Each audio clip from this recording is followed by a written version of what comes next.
I tried to ask him for anything. There was even a time I asked him to help me when I had rent issues. He just ghosted me, and then later, after a while that he knew that everything was already calm and I didn't need the help anymore, he came back and started texting me again. So it happened that like two 2 weeks I stayed in my friend's hostel for like 2 weeks because we were having exams. So during that time he still used to text me. So like he even called me one day like that, and he said he wanted to see me. So I talked about the man with my friend, and I told her that I don't want to have like any sexual relations with him at all. But at that time I was also in need of some money for some personal stuff that I wanted to sort.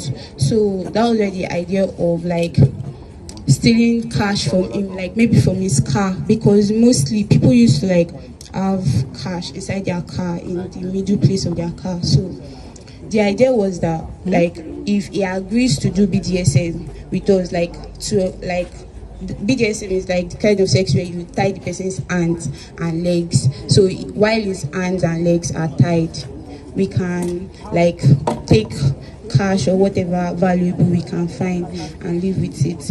But it turned out that day, even when we went to see him that day, when he asked us to come, we even talked to him about needing jobs, but he told us that he did not have any job available at the time, but with time that he will be able to find something for us. And he also liked my friend that day. He was even like, he was telling my friend that he likes her and he wants to sleep with her and everything. Basically that day he was like he was proposing that he wanted to like have sex with the both of us.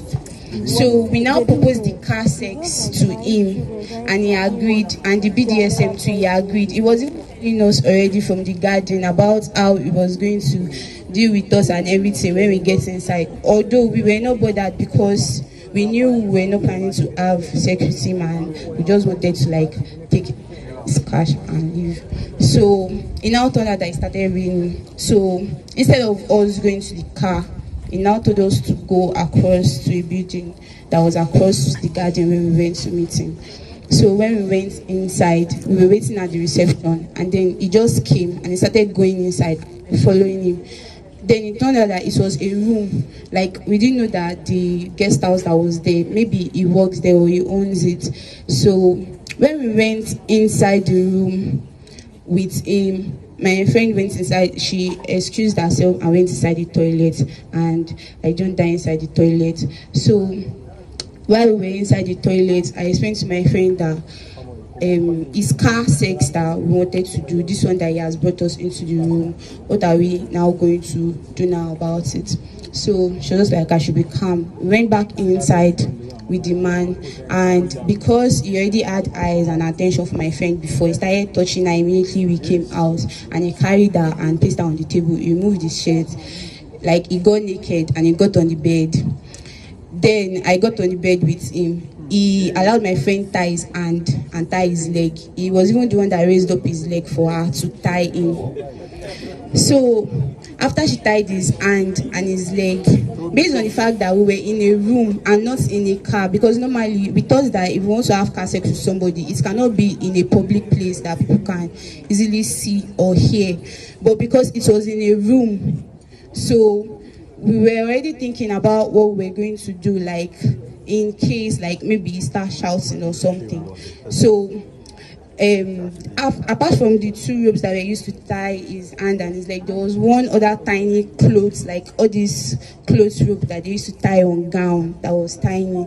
So after my friend tied his leg and his hand, and she placed the rope in his neck, so I had this small cloth I used to tie on my head, like small handkerchief I used to tie on my head like a scarf. So like after, because my friend already tied his leg and his hand, so my own turn was to like try to put the handkerchief in his mouth so that that small rope, I can use it to like close it, so that in case if he wants to shout, he won't be able to shout. But because I panicked and I freaked out, when I put the clothes in his mouth, he removed it and he told me that he did not want it. Then me too, I now took the clothes and I put it in my mouth and I told him that it's because we don't want him to moan too loud, that's why. But he refused. So during after that time that he refused to put the clothes in his mouth, I just like left him because I also panicked. That was why I could not tie the clothes in his mouth. So during the course of me being on the bed and just caressing him and everything, my friend went to the bag. We already had this thing before. We already had retinol in our bag that we were supposed to like give to him so that he will sleep like after, so in case, so that we'll be able to leave. So my friend poured it in her hand, and when she tried to pour it into his mouth, he turned his face away and it didn't enter his mouth. He said he didn't need it to lighten up